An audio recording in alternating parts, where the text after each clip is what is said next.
오늘 나눌 말씀 구약성경 잠언 24장 16절입니다. 찾으신 것으로 알고 같이 봉독하겠습니다. 대저 의인은 7번 넘어질지라도 다시 일어나려니와 악인은 재앙으로 말미암아 엎드러지느니라. 아멘. 한 번 더. 대저 의인은 7번 넘어질지라도 다시 일어나려니와 악인은 재앙으로 말미암아 엎드러지느니라. 아멘. 오늘 설교 제목 어떻습니까? 생뚱맞지 않습니까? 실패는 사실 실패란입니다. 실패란 더 배우라는 우주의 신호다. 무슨 또 우주의 신호입니까? 제가 컴퓨터를 한번 들여다보다가 제가 짤막짤막하게 쓴 글귀들이 어제 눈에 들어왔습니다. 아니 며칠 전 들어왔습니다. 아마 어느 책에서 보고 기록한 것인지 아마 문득 떠오른 문장이었는지 잘 모르겠습니다만은 그 문장이 마음에 닿습니다. 실패란 더 배우라는 우주의 신호다. 그리고 이 말을 써먹었습니다. 우리 성구 형제, 우리 정성구 형제가 군대를 제대한 다음에 짧은 기간 동안 공부를 해서 공무원 시험을 봤습니다. 첫 번 시도인데 이번에 실패했어요. 합격되질 못했어요. 허락받지 않고 하는 얘기인데 이해해 주기를 바라요. 그래서 지나가듯이 그 형제에게 얘기했습니다. 실패란 더 배우라는 우주의 신호야. 제대로 알아들었는지 모르겠어요. 어쨌든 실패한 다음에 낙담은 적지 않기 때문에 아마 그 말도 위로가 되지 못하고 또 힘이 되지 못했을 가능성이 많습니다만은 그래서 제가 반복해서 우리 형제에게 용기를 북돋기 위해서 이 말을 서두로 꺼냅니다. 실패란 더 배우라는 우주의 신호다. 모든 성공 이면에는 실패가 있습니다. 실패가 없으면 성공도 있을 수 없어요. 엄밀하게 말하면 성공은 실패 한가운데 있다고 할 수도 있습니다. 성경을 보면 그 말씀을 이렇게 표현해요.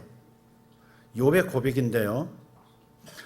그러나 내가 가는 길을 그가 아시나니 그가 나를 단련하신 후에는 내가 정금같이 되어 나오리라.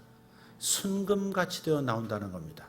순금으로 드러나려면 반드시 연단이라는 과정도 통과해야 한다 하는 것을 욥은 삶에서 배운 것이죠. 하나님은 실패를 통해서 우리의 삶을 연단하세요. 또 소원이 크면 클수록 실패도 그만큼 크다는 것 생각해야 합니다. 때문에 실패를 두려워하지 말기를 바랍니다. 리더십의 전문가 존 맥스웰이라는 분은 이렇게 말합니다. 꿈을 이루기 원한다면 역경도 받아들여라. 실패가 당신의 삶의 일부가 되게 하라. 실패가 없으면 발전도 없는 것이다. 이렇게 말합니다. 자동차 왕 헨리 포드, 그분도 이런 말을 합니다. 실패란 조금 더 지혜롭게 다시 시작할 수 있는 기회일 뿐이다. 이렇게 강조합니다. 그렇습니다. 실패란 더 배우라는 우주의 신호, 아니 하나님으로부터 오는 신호음입니다. 예수 믿는 성도의 특질, 본성이 있다면 두 가지를 저는 들고 싶습니다. 첫째는 불가능에 도전하는 것이 성도의 특질이라는 겁니다. 정말 불가능에 도전해볼 수 있는 믿음의 용기가 있어야 합니다. 이스라엘 어느 한 작은 마을에 하나님을 두려워하지도 않는, 그래서 사람들을 무시하고 사는 재판장이 있었습니다.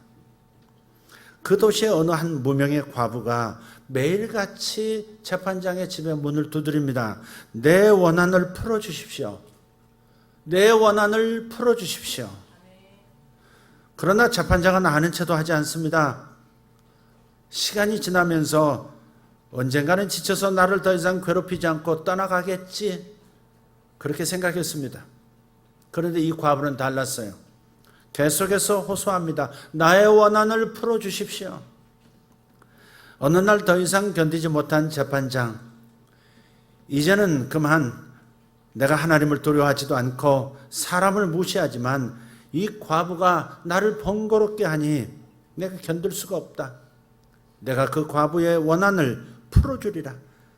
그렇지 않으면 늘 와서 나를 괴롭게 하리라. 누가복음 18장의 이야기입니다. 기도할 때에 낭망치 말아야 할 것을 가리켜 가라사대 하면서 하신 비유가 누가복음 18장의 이 과부의 끈질긴 요청 이야기입니다. 힘없는 과부는 재판장이 불의하다는 사실을 잘 알고 있었어요. 도시만이 아니라 그 나라 전체에 이미 소문난 정말 독한 남자 재판장이라는 사실을 이미 알고 있어요. 돈을 갖다 주지 않으면 전혀 움직이지 않는, 돈만 있으면 무엇이든지 해결해 주는 그런 불의한 재판장인 것을 알고 있어요. 그래서 정말 대부분의 사람들이 그 재판장에게 억울한 일을 얘기하지를 못하는 겁니다. 그렇지만 확고한 의지를 가지고 이 여인은 불가능에 도전을 합니다. 다시 말해 쉽게 되지 않을 것이라고 하는 사실을 알면서도 이 여인은 계속 도전하는 겁니다. 예수님께서는 이 비유가 우리로 하여금 항상 기도하고 낙심하지 말아야 할 것을 가르치기 위함이라고 말씀드렸습니다. 다시 말해 의지를 가지고 계속 전진하라는 겁니다.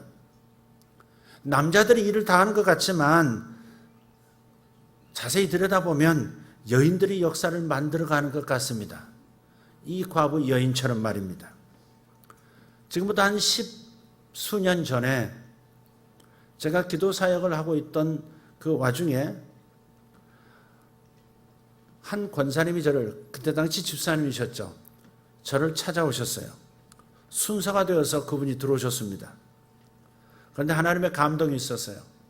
내 일기를 펴라. 내 꿈 일기를 펴라. 꿈 일기를 폈죠. 그 전날 밤에 제가 꿈을 하나 꿨거든요. 그 꿈에서 세 사람이 다른 나라에 가서 큰 범죄를 저질렀습니다.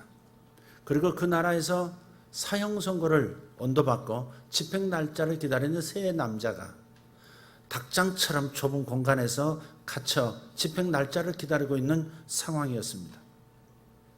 그런데 그 꿈에서 하나님의 음성이 들렸습니다. 그 중에 하나는 나의 아들이다. 그러나 그의 믿음은 날라리다. 그 날라리가 한 사람이 있다는 거예요. 그를 살려야 한다. 그래서 그 남자를 사형된 것으로 하고 죽은 것으로 하고 국가의 그 경계선 철조망 밑으로 구멍을 뚫어서 그 남자를 우리나라로 빼돌렸습니다. 그게 꿈의 전부였습니다. 그 꿈 이야기를 제가 아침에 일어나서 적었고 그 이야기를 바로 그 여성분에게, 처음 만난 그 여성분에게 들려드렸어요. 그랬더니 그분이 잘 모르겠습니다. 무슨 뜻인지. 하지만 다른 나라에서 우리나라로 사람을 들어오도록 빼돌린다고 하는 얘기를 하셨는데 혹시 제 남편과 관계된 일인지 모르겠습니다. 남편이 뭐 하시는 분인가요? 중국 대사입니다. 이 이야기는 하나님의 대사라는 그 책의 그 저자가 기술한 이야기입니다. 제 남편에게 이 이야기를 해보겠습니다. 그래서 이 대사 부인이 중국으로 돌아가서 남편에게 그걸 보여준 겁니다. 남편께서 이름도 모르고 성도 모르는 아내도차도 처음 만난 어떤 목사가 이런 얘기를 했다니까 그 반신반의하면서 자기 밑에 있는 영사에게 명령을 내렸습니다. 혹시 사형 선고를 받은 한국인들 가운데 이런 날라리 크리스찬이 있는지 한번 찾아라.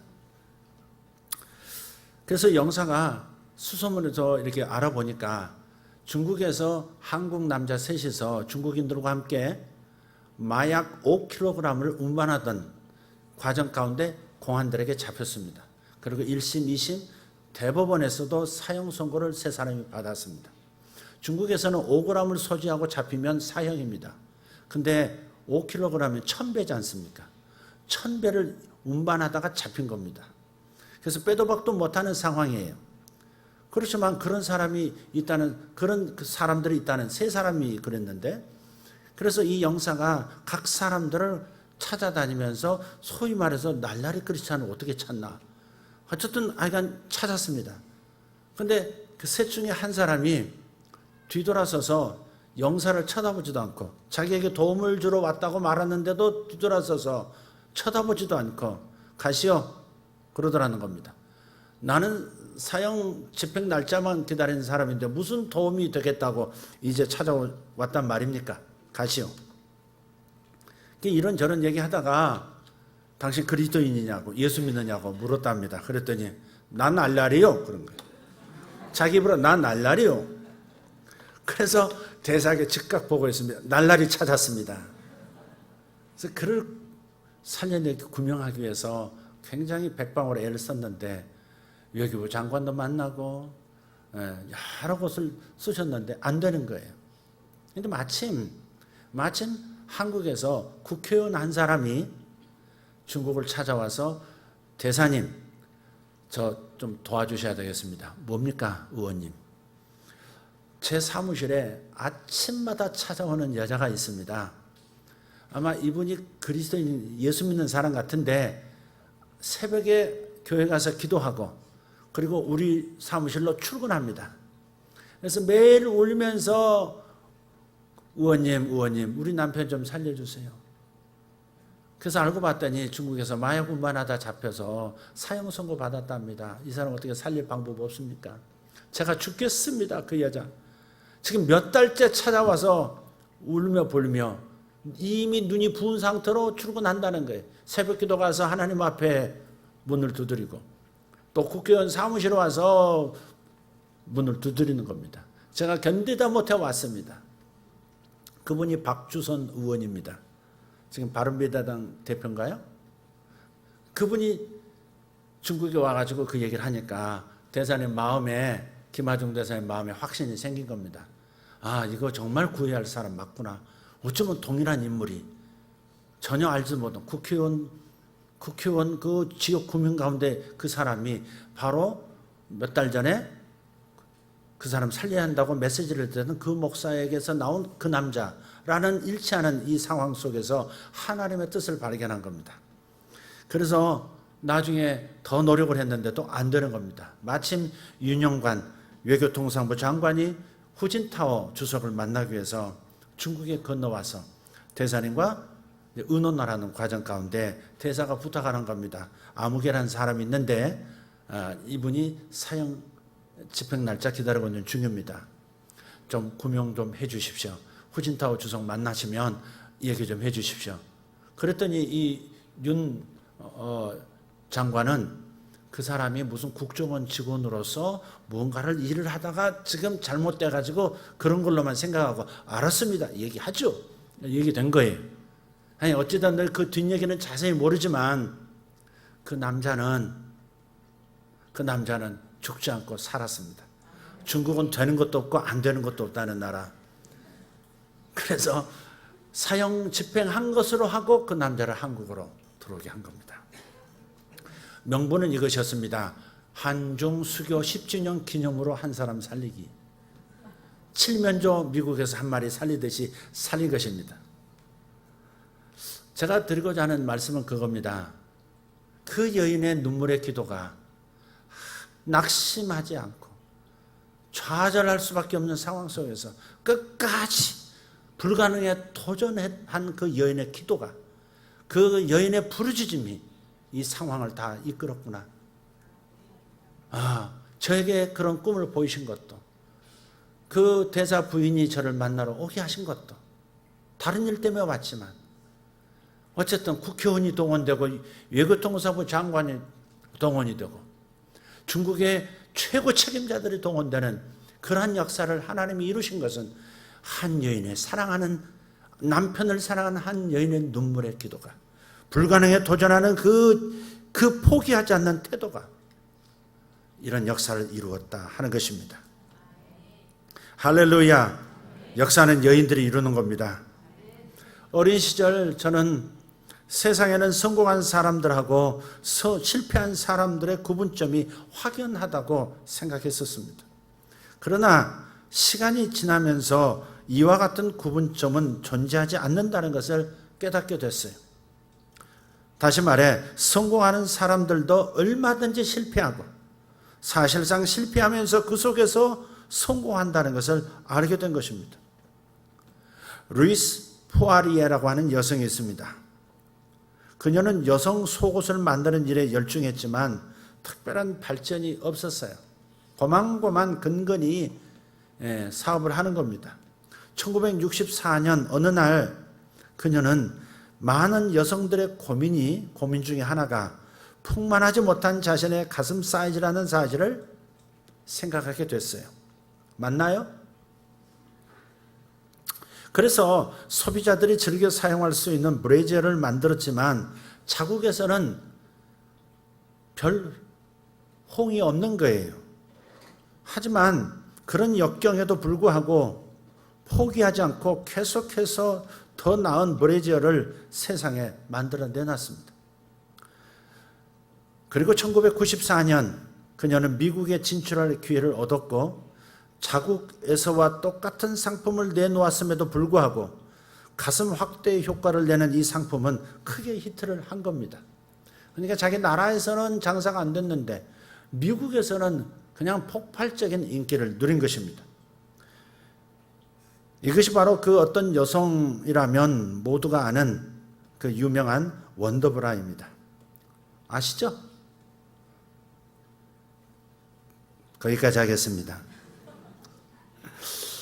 제가 이 여성 속옷 제작자를 사업가를 말씀드린 까닭은 여성이 역사를 만든다 하는 것이기 때문에 이 말씀을 꺼낸 것이기도 하고 1964년에 시작한 이것이 이 브래지어를 개발하는 이 사업이 1994년이면 30년이 지날 때까지 놓지 않고 끝까지 도전을 했다는 겁니다. 아마 1년, 2년이면 불가능한 것이구나, 아니구나 싶을 텐데 5년이면 10년이면 그럴 텐데 무려 30년을 한 종목에 계속해서 끝까지 도전해서 마침내 다른 땅에서 큰 사업가로 드러나게 된 것이죠. 대나무는 남쪽에서 잘 자랍니다. 북쪽에서 잘 자라지 않습니다. 그죠? 그래서 담양 대나무 유명하잖아요. 남쪽이 유명합니다. 북쪽으로 갈수록 대나무가 있긴 있지만 그렇게 왕성하진 않아요. 따뜻한 곳에서 잘 돼요. 실패라는 것도, 사업상 실패라는 것도 어쩌면 내가 맞는 기후를 못 찾아서, 내가 맞는 현장을 못 찾아서 그럴 수도 있다는 사실도 생각할 필요가 있다 하는 생각을 이 여인을 통해서 발견합니다. 어쨌든 그녀는 실패하면서도 30년간 도전했다는 것, 여기를 주목해야 합니다. 모래알 속에 진주가 감춰져 있듯이 실패 속에 성공이 감춰져 있다는 사실을 기억하십시오. 불가능에 도전하십시오. 가능한 것만 찾지 마시고 불가능하지만 하고 싶은 것, 하고 싶은데 불가능하다고 하는 그 장벽 앞에서 주저앉아 버리지 말고 불가능에 도전해 보라는 겁니다. 요한계시록을 읽어보시면 천국 마지막 성도들이 입성할 새 예루살렘에 그 입성하는 문이 무엇으로 되어 있습니까? 새 예루살렘 도성은 전부 이 진귀한 보석으로 단장이 되어 있습니다. 그러나 통과하는 문은 12개인데 12개 모두 진주문으로 되어 있습니다. 커다란 진주로 되어 있어요. 진주라는 보석은 어떻게 생성되는 것입니까? 초기 안에 어쩌다 저쩌다 이동하다가 먹이 활동하다가 입을 벌렸는데 모래알이 그만 그 안에 들어가는 거죠. 깊숙한 살 속에 들어박히면 아무리 밀어내려고 해도 밀어낼 수 없는 그런 공간들이 있습니다. 너무 아프니까 이 조개가 진액을 만들어서 그 모래알의 모서리 부분이 그 아픈 부분을 덮기 위해서 진액을 덧입히는 겁니다. 안 되면 더 덧입힙니다. 또 덧입힙니다. 그 진주라는 보석은 수십 수백 개의 진액들의 이 덮임으로 이루어진 그러한 보석입니다. 그래서 천국에 입성할 때 새 예루살렘 입성하는 그 문이 진주문이라는 것은 성도들의 본질, 성도들의 이 땅에서의 삶의 역경들을 보여주는 것입니다. 이 땅에서 실패할 수밖에 없고 그래서 역경을 통과할 수밖에 없는 수많은 사람들, 성도들은 영적으로나 물질적으로나 모든 면에서 이 악한 세상에서 살아가는 것 자체가 괴로움입니다, 사실은. 그래서 어떤 성도는 구원받은 다음에 빨리 나 좀 데려가 달라고, 죄 많은 이 세상에서 빨리 데려가 주십시오 기도합니다. 제가 대표적으로 그랬습니다. 주님 빨리 데려가 주십시오. 자살은 할 수 없으니까 주님 데려가 주십시오. 18살 젊은이의 기도였습니다. 죄가 많은 이 세상에서 자꾸 죄짓게 만드는 수많은 것들, 생각 속으로, 눈 속으로, 귀 속으로 들어오는 이 죄들 견딜 수가 없습니다. 빨리 데려가 주세요. 저는 그렇게 기도했었습니다. 그러나 주님의 뜻은 이러한 세상 속에서, 악이 가득한 세상 속에서 그 아픔을 이겨내기 위해서 성령을 통해서, 말씀을 통해서 진액을 만들어 자신을 감싸는 그런 과정을 겪은 다음에 들어가야 하는 곳이 천국이라는 것이죠. 그것이 천국 문이 진주문인 까닭입니다. 그래서 실패 속에 성공이 감춰져 있다는 사실을 기억하시고, 여러분 실패하더라도 계속해서 정말 해야 할 일은 해야 한다는 그 각오 속에서, 의지 속에서 불가능에 도전하는 여러분 되시기를 축복합니다. 성도의 특질 두 번째, 본성 두 번째는 다시 일어서라는 겁니다. 불가능에 도전했던 사람들이라면 어차피 넘어짐이 있습니다. 실패가 있습니다. 좌절이 있습니다. 그러나 다시 일어나라는 겁니다. 실패는 포기하지 않는 한 실패로 남아있지 않습니다. 중도 하차하지 않는 이상 실패는 운명이 되지 않습니다. 오히려 성공으로 향하는 지렛대 역할을 하는 것을 믿으십시다. 로마서 8장 28절에 그래서 주님 말씀하세요. 하나님을 사랑하는 자, 곧 그 뜻대로 부르심을 입은 자들에게는 모든 것이 합력하여 선을 이루느니라. 모든 것이 합동하여, 모든 것이 다 엮여져 결국은 선을 이룬다, 형통을 이룬다, 그렇게 말씀하고 있습니다. 할렐루야. 무리를 걷던 베드로를 보십시오. 물 위에서 오라고 하시는, 거친 바다 위에서 흔들리지 않고 바다 표면에 서 계시는 주님을 보고 너무 깜짝 놀라서, 그러나 자신도 그러한 초자연적 경험을 하고 싶은 거룩한 욕망이 불릴 듯 그 불가능에 도전하고 싶은 마음이 일어나서, 주님 원하시면 나를 오라 하소서, 내가 물 위를 걷는 것을 경험하는 것을 주님이 원하신다면 나를 오라고 하소서, 그렇게 요청합니다. 우리는 말씀에 의지해서 가면 되는 겁니다. 말씀이 없는데 저지르면 안 됩니다. 하나님의 약속을 붙잡고 가야 하나님의 보장이 있습니다. 할렐루야. 그래서 주님께서 오라 하십니다. 그래서 보트 바깥으로 발을 내딛고 걷기 시작하죠. 몇 발자국 걸었습니다. 그런데 오르락 내리락 하는 파도 위에 서 있다는 자기 자신이 너무 또 감격스러웠는지 놀라가지고 바다를 그만 보고 맙니다. 파도를 보고 말아요. 그러니까는 믿음이 순식간에 사라지면서 가라앉아 버립니다. 그때 베드로가 소리칩니다. 주여 나를 구원하소서. 다시 눈을 들어 주님을 바라보는 겁니다. 믿음은 주님을 바라보는 데서 오는 것이고, 능력도 삶의 돌파도 주님을 바라보는 데서 오는 겁니다. 능력은 내게 있지 않습니다. 능력은 그분에게 있습니다. 그러므로 그분을 바라보면 되는 것입니다. 믿음을 생산해내려고 하지 마십시오. 믿음을 생산해내려고 하지 마시고 그냥 주님을 바라보시면 주님 바라보는 그 자체에서 믿음이 흘러나오는 것입니다. 주님을 바라보지 않으면서 믿음을 만들어내려고 하는 것은 속임수입니다. 그건 신념입니다. 신앙이 아니라 신념입니다. 믿습니다를 1000번 만번 해도 안 됩니다. 그냥 주님을 바라보면 내 안에 저절로 믿음이 일어나게 되어 있습니다. 난로 앞에 서면 저절로 몸이 따뜻해지듯이 그냥 그분을 바라보면 믿음이 일어나게 되어 있는 것입니다. 그래서 그분을 바라보는 게 매우 중요한 것입니다.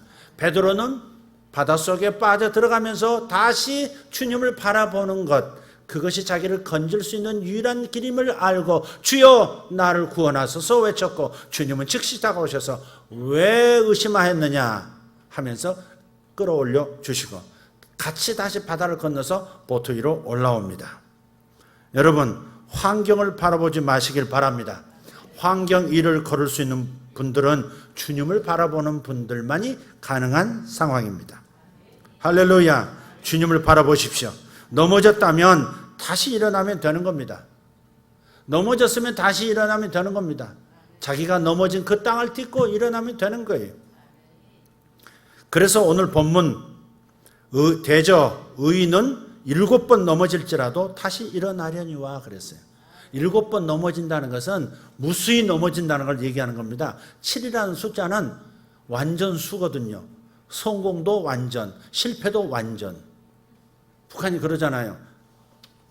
미사일 발사 완전 성공 그렇게 그러잖아요. 7.8개의 명수입니다, 북한.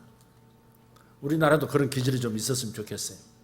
어쨌든 간에 오늘이 사실은 8월 첫째 되는 주간인데 8이라는 숫자가 재창조, 다시 출발, 새 출발이라는 뜻을 제가 깜빡하고 있었어요. 제가 가르쳤지만 오늘 기도자가 다시 시작이라고 하는 이 8월 첫 주간 예배를 주님 우리 드리고 있습니다 라고 했을 때 그렇지 8이라는 숫자는 다시 시작, 재창조, 다시 출발이라는 뜻이지.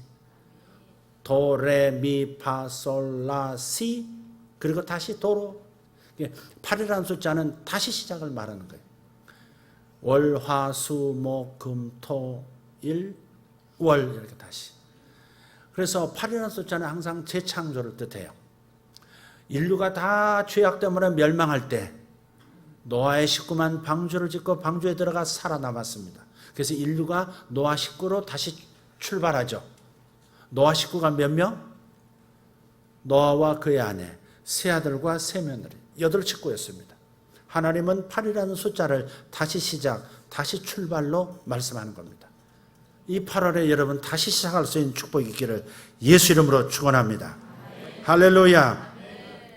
의인은 7번 넘어질지라도 다시 일어나려니와 다시 출발하려니와 다시 시작하려니와 다시 시작하려니와 이것이 그래서 이 잠언 24장 16절의 말씀을 신약의 개념으로 바꾼다면 의인은 믿는 자를 의인이라고 말합니다. 믿는 자, 예수께서 모든 일을 다 이루어 놓으셨다는 사실을 믿는 자가 의인이 되는 겁니다. 그래서 믿는 자는 의인으로서 천국에 들어가고 믿지 않는 자는 믿지 않음, 예수께서 자신을 위해서 모든 죄값을 청산하시고 새 출발할 수 있는 모든 축복을 준비해 놓으셨다는 사실을 받아들이지 않기 때문에 불신자가 되어 지옥에 가는 것입니다. 그리고 이 땅에서도 하나님의 함께 하심과 형통은 경험하지 못하는 겁니다. 여러분이 악인이 되지 말고 의인 되기를 축복합니다. 여러분이 믿지 않는 자가 되지 말고 믿는 자가 되어서 다시 일어나기를, 주님께서 다시 일어나라고 하시는 그 말씀을 들을 수 있기를 예수 이름으로 축복합니다. 리오넬 메시 여러분 아시죠? 전 세계적으로 가장 뛰어난 선수 중 한 명입니다. 야구 선수냐고 물으시는 분 계십니까? 17살 때부터 유명세를 타기 시작했죠. 그렇지만 처음부터 그가 그랬던 것은 아닙니다. 그가 어렸을 때 그의 가족은 그가 보다 나은 진료를 받게 하기 위해서 남미에서 유럽으로 건너갔습니다. 그에게 병이 있었거든요. 성장 호르몬이 정상적으로 분비되지 않는 그런 이상한 질병을 앓고 있었던 사람이 멜시입니다. 그는 수많은 시련을 겪었죠. 많은 사람들이 그가 축구를 하기에는 너무나도 키가 작다는 그것을 큰 핸디캡으로 꼽았습니다. 그래서 키만 보고서는 선택을 안 하는 거예요. 그러나 그의 솜씨를 보면 또 자질이 있어 보이고 굉장히 어려운, 그럼에도 불구하고 그는 포기하지 않았습니다. 결국 그는 아르헨티나 국가대표 선수로서 뿐만 아니라 세계 최고의 구단 FC 바르셀로나의 스타가 됐습니다. 별명이 뭔지 아십니까? 혹시 메시의 별명 아시는 분 계십니까? 벼룩입니다. 이 벼룩이라는 별명을 가진 그가 CF를 찍을 때 보면 어떤 CF에는 그 자막이 떠요. 불가능, 그것은 아무것도 아니다. 아마 그의 생애, 그가 질병을 넘어서고 세계적인 스타가 되었던 그 스토리를 아마 떠올리게 하는 것이죠. 불가능, 그것은 아무것도 아니다. 지금 여러분 삶 속에, 여러분의 비즈니스 속에, 여러분의 자녀 양육 속에, 여러분의 삶의 구석구석에 어쩌면 불가능이라는 벽, 커다란 벽 앞에 서 있는 느낌을 받는 분도 계실지 모르겠습니다. 그러나 그 광고에 나오는 문구를 다시 한번 들려드리고 싶습니다. 불가능? 그것은 아무것도 아니다. 우리는 다시 일어나면 되는 겁니다. 물은 어딘가가 막히면 더 낮은 곳으로 흘러가다 보면 뚫린 곳이 나옵니다. 그게 물의 특징입니다. 물처럼 사시면 되는 겁니다. 막혔으면 돌아가면 되는 겁니다. 막혔으면 돌아가면 되는 겁니다. 예, 물길처럼 물길이 흐르듯이 그렇게 가면 되는 겁니다. 그것이 다시 일어서는 겁니다. 소경 바디메오 생각해 보십시오. 역경의 순간에도 포기할 줄 모르는 사람이었습니다. 대개 우리는 잘 아는 말씀들을 스쳐 지나가는 경우가 많습니다. 이 말씀을 다시 한번 찬찬히 읽고 깊이 묵상해 보면 그의 소원이 얼마나 간절했는지 눈치챌 수 있어요. 소경 바디메오 이야기 아시죠? 날 때부터 소경이 바디메오란 말은 아버지도 장님이었다 그 말입니다. 태어날 때부터 장님이었어요. 얼마나 그 눈을 뜨고 싶어 했는지. 성경에 보면 이 바디메오 스토리가 이렇게 나와 있습니다. 두 군데 기록하고 있는데요. 마가복음 10장 46절은 예수께서 여리고에서 나가실 때 이 바디메오 이야기가 등장한다고 되어 있습니다. 여리고에서 나가실 때에 바디메오가 소리쳐서 나를 다윗의 자손 예수여 나를 불쌍히 여기소서 외치는 거예요. 그런데 똑같은 본문으로 기록하고 있는 누가복음 18장 35절에는 여리고에 가까이 가셨을 때라고 서술합니다. 그래서 똑같은 사건을 기술하면서 예수께서 여리고에 가까이 들어가실 때 바디메오 이야기가 나오도록 기록했는가 하면 여리고에서 다시 나오실 때 바디메오가 나온다고. 어떻게 똑같은 사건인데 어떻게 이렇게 차이가 있을까? 한마디로 마가는 여리고에서 나가신다고 말했고 누가는 여리고에 들어가신다고 말했어요. 이 부분에서 바디메오의 포기하지 않는 의지를 우리는 발견합니다. 다윗의 자손 예수여 나를 불쌍히 여기소서라고 하는 그 외침에 사람들은 그를 꾸짖으면서 잠잠하라고 합니다. 주님 바쁘시게 너에게 관심이 없는 거 아시지 않느냐? 더 중요한 일 때문에 가시지 않느냐? 잠잠하라 잠잠하라 집회 방해하지 마라 뭐 이렇게 얘기하는데도 끝까지 예수여 예수여. 여러분 눈에 뵈는 게 없다 그런 말이죠. 이 안 보이는 분은 대책이 없더라고요. 이게 안 보이는 분하고 제가 싸워본 적이 있어요. 요 건너편 엘리베이터 내리시면 지금은 미용학원 이 고시학원이 있는데요. 그 전체가 안마 시술소였습니다. 난 그게 들어올 줄은 몰랐어요. 여기를 분양을 받았는데 그야말로 천적을 만난 것입니다. 제가 천적 만난 게 아니라 그들이 천적을 만난 것입니다. 그럴 수밖에 없죠. 난 처음에 그들이 왔을 때 공사 막 하고 공사할 때 많이 들어가 봤어요. 공사하는데 칸칸이 막아놓고 방마다 목욕탕이 있더라고요. 이상하다 왜 목욕탕을 이렇게 많이 만들지? 이상하게. 그래서 나중에 물었어요. 거기 이제 진행하는 분한테. 이게 안마 시술소래. 그래서 저도 가끔 안마 받으러 가겠다고 그랬죠. 그랬더니 웃더라고요. 그분이. 자꾸 웃어요.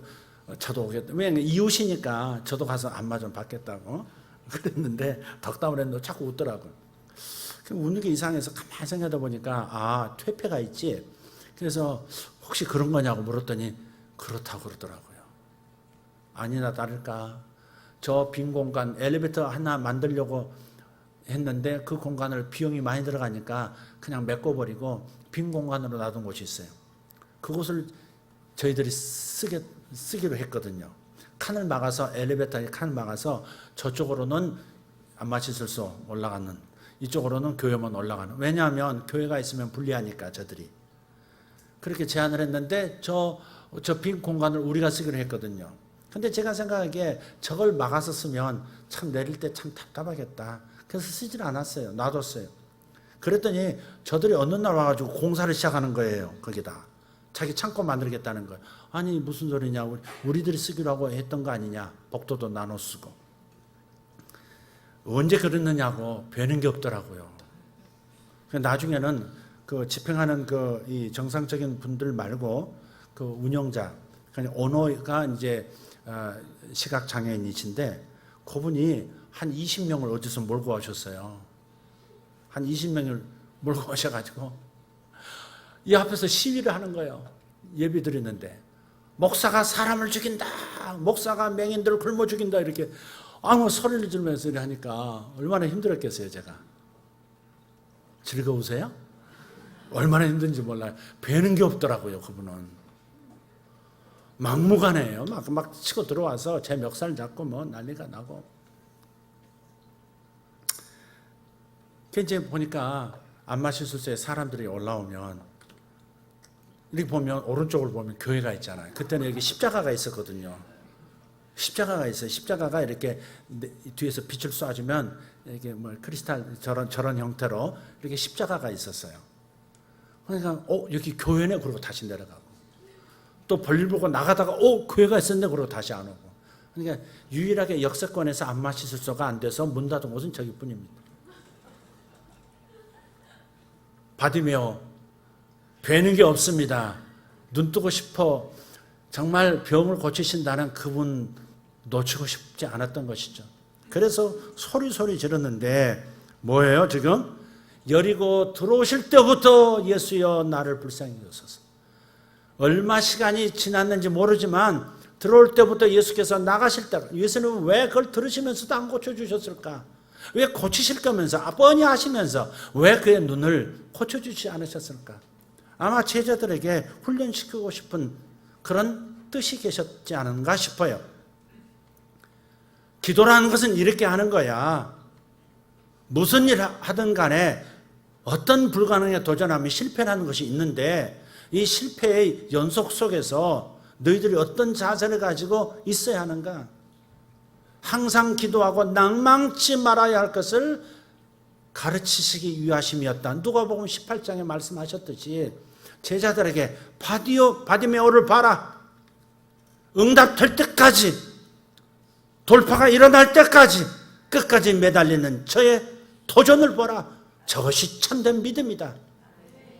그걸 가르치고 싶어서 바디메오를 여리고 입구에서부터 다시 나가실 때까지 그대로 소리 지도록 놔두셨다 하는 겁니다.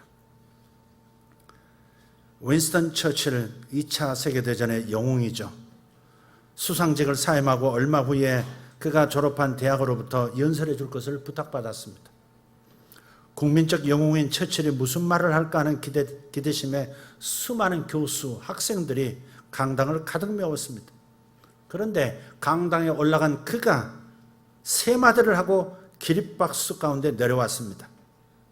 그가 한 말은 이것입니다. 포기하지 마세요. 포기하지 마세요. 절대 포기하지 마세요. 이 세 마디였답니다. 하나님께서는 다시 일어서는 것을 가르치시기 위해서 실패를 허락하십니다. 윈스턴 처칠이 후일에 이런 말도 또 남겼습니다. 성공이란 열정을 가지고 실패하고 또 실패하는 것이다. 성공이란 뭐냐? 실패하고 그러나 열정을 가지고 또 실패하는 것이다. 우리 한국 사람이라면 오뚜기를 모르는 사람 없을 것이다. 요즘에는 싶어요. 요즘에는 오뚜기가 안 보이죠. 잘 못 봅니다. 저 어렸을 때는 오뚜기 정말 많이 봤습니다. 다리간 모양의 장난감인데 윗부분은 솜으로 채워져 있고요. 아랫부분은 모래로 채워져 있습니다. 오뚜기는 넘어져도 곧바로 다시 일어서는 특징을 가지고 있죠. 그래서 항상 선자세를 유지합니다. 저는 이 오뚜기야말로 잠언 24장 16절에 가장 뛰어난 주석이 아닌가 생각합니다. 특별히 경제발전 시기에 한국인들에게 가장 많은 영감을 불어넣어줬던 장난감. 그래서 오뚜기가 우리 어린 시절에 그렇게 인기가 있었던 거예요. 넘어져도 다시 일어난다. 불가능은 없다. 일하러 가세요. 잘 살아보세요. 잘 살아보래도. 우리도 한번 잘 살아보세요. 오뚜기 가지고 항상 오뚜기가 우리 민족의 그 한참 경제발전, 산업민주발전의 시기에, 경제발전의 시기에 우리에게 영감을 주는 메시지였다고요. 잘 살아보세요. 잘 살아보세요. 우리도 한번 잘 살아보세요. 일하러 가세요. 일하러 가세요. 우리도 한번 일하러 가세요. 아침마다 동네 쓸고. 여기에 다시 일어서라고 하는 가르침이 숨겨져 있어요. 여러분 실패하셨습니까? 괜찮습니다. 다시 시작하면 됩니다. 저도 살아보니까, 길지 않은 인생이지만 살아보니까 다시 시작하면 되는 것 같습니다. 모든 사람들이 너의 능력은 여기까지야 라고 말할 때 믿음으로 이렇게 외치십시오. 이대로 끝낼 수는 없다. 이대로 끝낼 수는 없다. 한번 해봅시다. 이대로 끝낼 수는 없다. 여러분 교과서 읽는 거 아닙니다. 감정을 실어서 한번 해봅시다. 숙달된 저기 오동춘 집사님 한번 해보도록 하겠습니다. 시작. 이대로 끝낼 수는 없다. 그건 선동하는 거지 자기 자신을 격려하는 게 아니죠. 다시 지금 일어날 수 없다 숙제하듯이 하지 말고 그 부부가 함께 같이 일어나서 한번 해보도록 하겠습니다. 남편이 안 될 때는 역사는 여인이 이루고 하는 거니까 좀 일어나서 다시 아니 숙달된 저 아내가 더 잘할 것 같아요. 다 일어나셔서 한번 이대로 끝낼 수는 없다. 시작. 이대로 끝낼 수는 없다. 여기까지 하겠습니다. 여러분 하나님의 도우심으로 인해서 이루어 놓은 것을 보고 세상에 놀랄 때까지, 주변 사람이 놀랄 때까지 전진하시기를 바랍니다. 요셉을 보고 가족이 나중에 깜짝 놀랐잖아요. 그렇게 될 줄 믿습니다. 기도하겠습니다. 위대하신 하나님 감사합니다. 위대하신 하나님이 나의 아버지시니 내 안에 위대한 기질이 있는 것을 믿습니다. 하나님께서 크신 분이시니 하나님의 아들들인 우리도 작은 존재가 아닌 것을 확신합니다. 스스로 자신을 제한하지 말게 하시고 갇힌 자신의 생각의 틀 안에서 뛰쳐나오게 하여 주옵소서. 불가능에 도전하는 믿음을 주시고 용기를 주시옵소서. 실패하고 넘어지면 다시 일어서는 오뚜기에 다시 일어서는 믿음의 용사가 되도록 축복하여 주시옵소서. 살아계신 우리 주 예수님 이름으로 축복하며 기도하옵나이다. 아멘.